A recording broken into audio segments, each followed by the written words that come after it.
महाविकास अघाड़ी में सीएम का चेहरा कौन होगा, इस पर अभी विवाद चल ही रहा था कि एक खबर आ रही है कि उद्धव ठाकरे गुट ने करीब अपने 22 उम्मीदवारों की एक लिस्ट जारी करने वाले हैं जो संभावित उम्मीदवार होंगे मुंबई की 36 सीटों में से। मेरे साथ हैं शिवसेना नेता संजय निरुपम जी। उद्धव ठाकरे ने करीब 22 लोगों का नाम संभावित सामने लाने वाले हैं कि मुंबई में हम 36 सीटों में से 22 लोगों को इनको जरूर लड़ाएंगे, क्योंकि लोकसभा में उन्हें जीत हासिल हुई है और 2019 में भी उनको काफ़ी ज़्यादा सीटें मिलती हैं। आप इसे किस तरह से देखते हैं? अभी चेहरा जो है जो सीएम का था उस पर विवाद चल रहा है और ये अब लिस्ट जारी होने लगी है। देखिए, महाविकास अघाड़ी दरअसल मतभेद विकास अघाड़ी, इनके नेताओं में जबरदस्त मतभेद हैं। आज सांगली में जो कार्यक्रम हो रहा है उस कार्यक्रम का तस्वीर देख लीजिए। वहां कांग्रेस है, राष्ट्रवादी कांग्रेस, शरद पवार है, उबाठा नहीं है, उनको बुलाया नहीं। वहां सांगली में उनको प्रवेश बंद कर दिया गया। मुख्यमंत्री पद के चेहरे पर भी जोरदार ढंग से विवाद हुआ। उद्धव ठाकरे जी दिल्ली गए, कांग्रेस के सभी बड़े नेताओं के सामने उन्हें साष्टांग दंडवत किया कि मेरा नाम घोषित करिए। कांग्रेस ने ठुकरा दिया। फिर एक षणमुखानंद हॉल में बड़ा कार्यक्रम होता है जिसमें सभी नेता हैं, सभी तीनों पक्ष के नेता हैं। शरद पवार जी स्वयं थे वहां पे। उन्हें जोर से घोषणा की कि आप नाम अनाउंस करिए, चुनाव से पहले जिस पार्टी का भी चाहिए नाम अनाउंस करिए।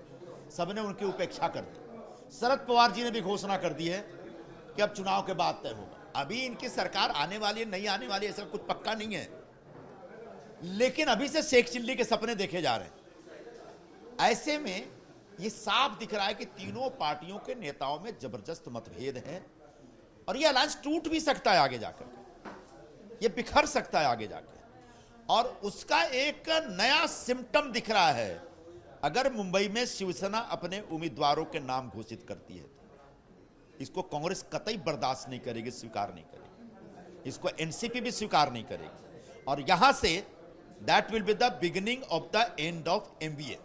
क्या आपको लगता है कि 36 सीटों में से 22 सीट जो है उम्मीदवारी जो है उद्धव ठाकरे अपनी दिखा रहे हैं, इसे कांग्रेस एनसीपी बर्दाश्त करेंगे और ये मतभेद और बढ़ेगा आगे, या फिर ये दबाव की राजनीति है? मेरा तो मानना है कि इनके मतभेद बढ़ेंगे।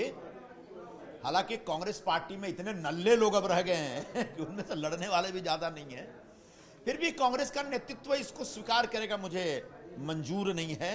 और निश्चित तौर पर आने वाले दिनों में कांग्रेस और उबाठा का मतभेद मुंबई में तेजी से उभरेगा। इस तरह की लिस्ट क्यों जारी कर रहे हैं ये? अब तो उनसे पूछिए, मुझसे क्यों पूछ रहे हैं? आपको क्या लगता है, क्योंकि आप अनुभवी हैं राजनीति में, क्या ये दबाव की राजनीति हो सकती है? हो भी सकता है, हो भी सकता है। ये उनके ऊपर है, वो कौन सी राजनीति कर रहे हैं। वो बचपने की राजनीति कर रहे हैं, बेवकूफ़ी की राजनीति कर रहे हैं, दबाव की राजनीति कर रहे हैं, मूर्खता की राजनीति कर रहे हैं, उनका प्रॉब्लम है।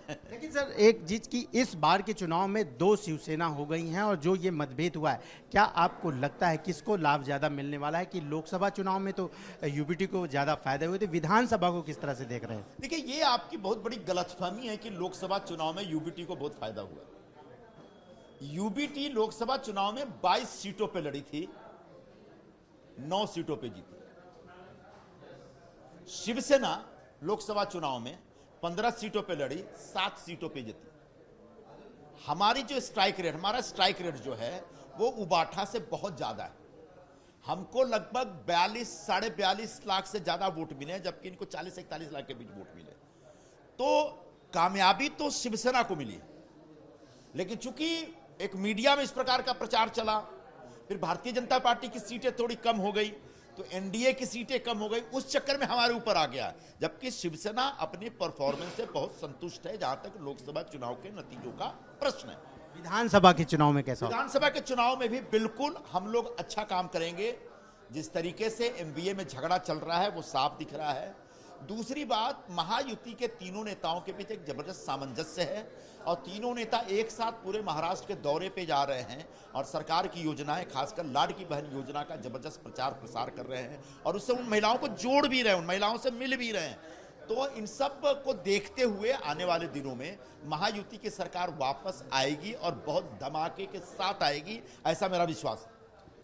ये थे संजय निरुपम, जिन्होंने कहा कि ये जो महाविकास आघाड़ी में सीएम चेहरे को लेकर मतभेद था और ऐसे में उद्धव ठाकरे ग्रुप जो है कोई अपने उम्मीदवारों की लिस्ट जारी करता है, ये एक दबाव की राजनीति हो सकती है और इससे महाविकास आघाड़ी में और ज़्यादा मतभेद बढ़ेंगे। कैमरामैन गजानन के साथ राजेश त्रिपाठी, एबीपी न्यूज़, मुंबई।